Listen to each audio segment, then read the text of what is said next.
Hello fellow thinkers, I am Becca and today I'm going to talk to you about God's plan. So life doesn't always make sense, and if you're someone who believes that God has a plan, like I do, a lot of times that plan doesn't always make sense with what we have in mind or what our plans are or what we expect or anything like that. So I just want to talk a little bit about that and how that idea is obvious in my life, I guess. I think I mentioned on this channel before that I was going to take a year off in between high school and college, and I did that, and my intention behind that was to save up money and take a breather from school and just kind of find my grounding, I guess, and let myself get used to being kind of on my own and having extra responsibilities and all that kind of stuff. So a lot of that happened, but the financial part was the main part that did not happen. I got into an accident because someone slammed on their brakes in front of me on the highway. The reason that the accident happened was because there was an older man that was trying to turn. He was going on the highway and he tried to turn really quickly into one of the authorized vehicle only areas that police cars can stop and turn around in. And so he slammed on his brakes and turned into that. The person in front of me slammed on her brakes. The front left part of my car hit the back right end of hers. And so even though it was this other guy's fault that we all had to slam on our brakes, the police officer talked to me and was like, I'm giving him a ticket, like, you don't need a ticket because this wasn't really your fault, but unfortunately, like, by law, like, you are at fault. So I ended up having to pay for all of her car damages.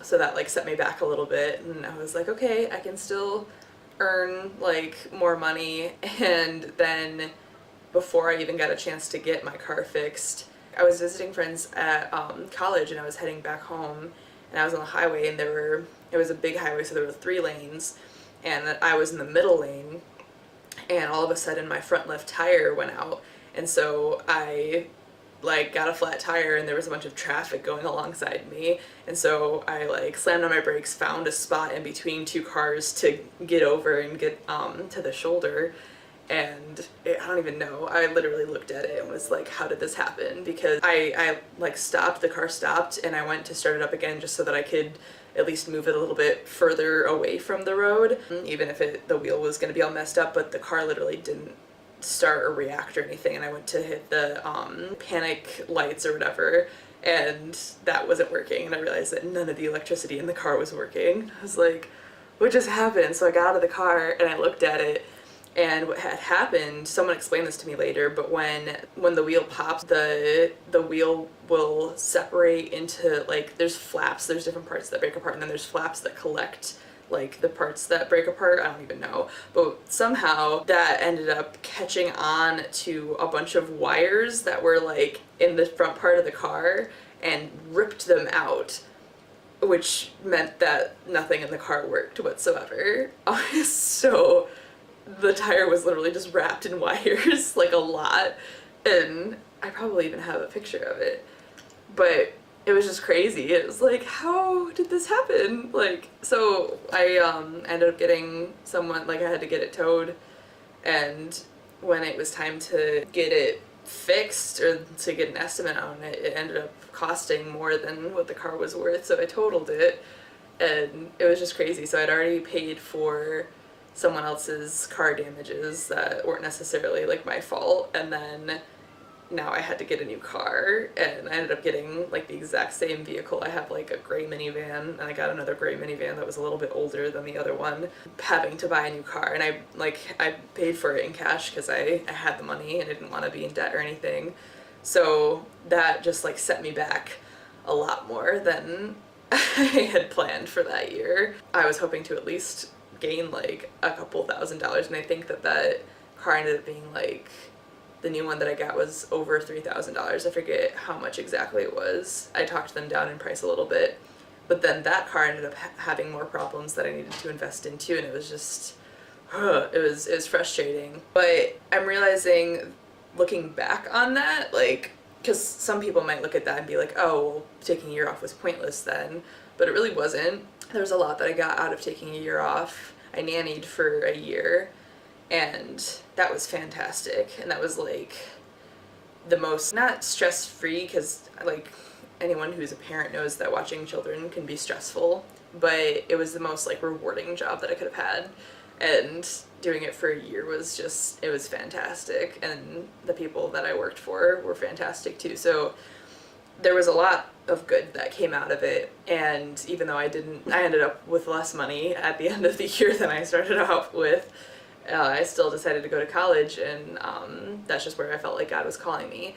So the main point of that is that even though I had a specific idea of what that year was supposed to do and accomplish, it didn't happen the way that I thought it was going to, but it still ended up being a good thing and being something that I know that I was supposed to do.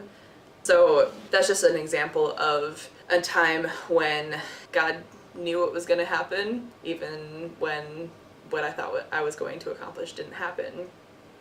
And looking back on that is something that's really good for me right now, because I'm at a point when I have to make a lot of decisions, and it's just really stressful to try and figure out like what am I supposed to do when all of these other things could happen that I don't want to happen, or I'm not ready for, I don't feel ready for, or whatever. And I think I just need to remember that God has it, I guess, that he's going to lead me to good things, even if they're not what I expect, what I want, because that didn't make sense to me. I was like, what was the point? There were definitely times that I was thinking, what was the point of that? But the more that I look back on that year, I gained so much. I thought that I was gonna gain an idea of what I wanted to do for a living. I keep telling people, like, I didn't get a better idea really of what I wanted to do, but I gained so much more peace about not knowing what I wanted to do. And that, honestly, like,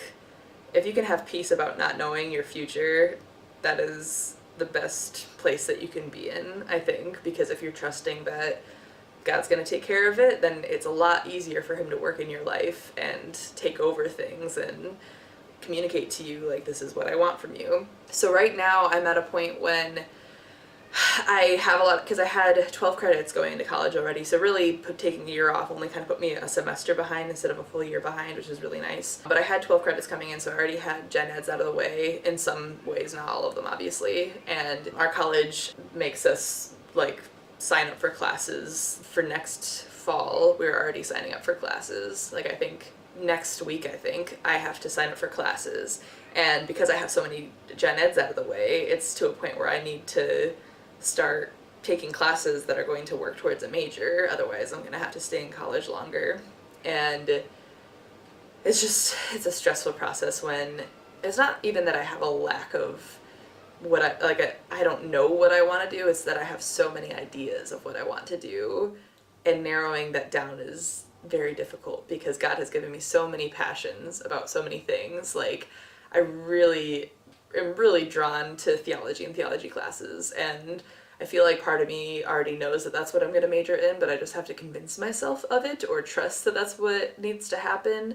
I don't know if it's something that I'm going to minor in or major in, but I know that I need to do something with theology to grow my knowledge, whether or not that's in school even. And there's so many possibilities that it's stressful. I really enjoy psychology. I've only taken like one psych class, and that was an online class that was really easy and kind of a blow off, so I didn't feel like I learned much.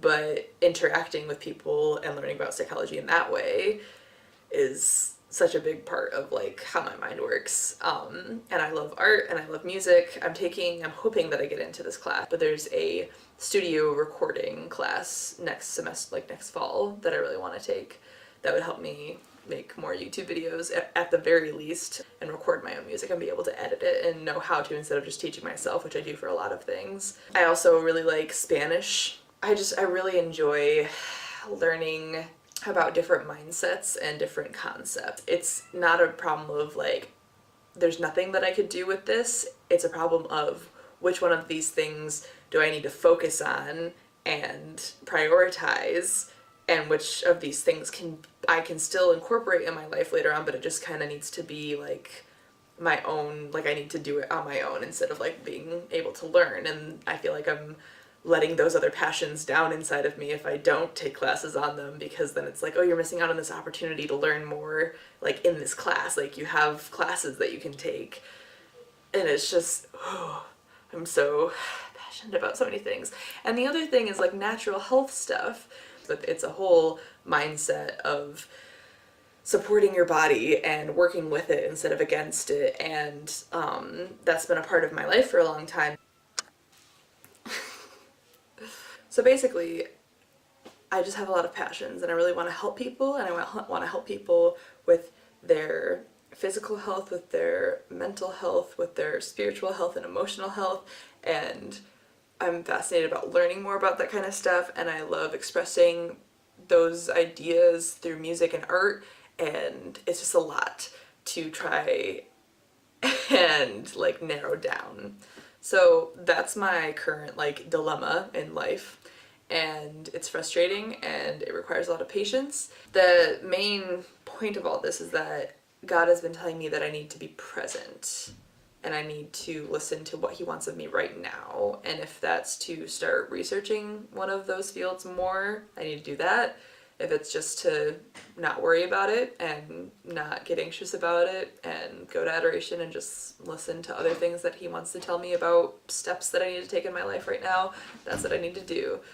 And yeah, it's complicated and it's frustrating, but I know that that's what I need to do. Being present. That is the main idea that I need to drive into my head and into my heart. It's easy to think about things and say, okay, this is what I need to do, but that step that you take from knowing something and then living it and believing it and applying it to your life, I need to do that. That's the difference of just what needs to happen. Thank you for listening. Let me know if you have any other advice on how to stay present. If you know of any careers that I might not have heard of that incorporate all of that kind of stuff, because my ears are open to ideas and suggestions. And maybe I needed to make this video to relax about it and to hear someone's ideas about what I should do with my life. Like this video if you liked it. Don't forget to subscribe if you haven't already. I think I'm gonna get a kitty friend to sign off with me. Hello. I'm at Shoeless Joe's house right now. So this is their like outdoor cat that sometimes comes inside. I love you guys and I hope to see you soon. Bye. Can you say hi, kiddos? I think his name is Kittles. Kittles something?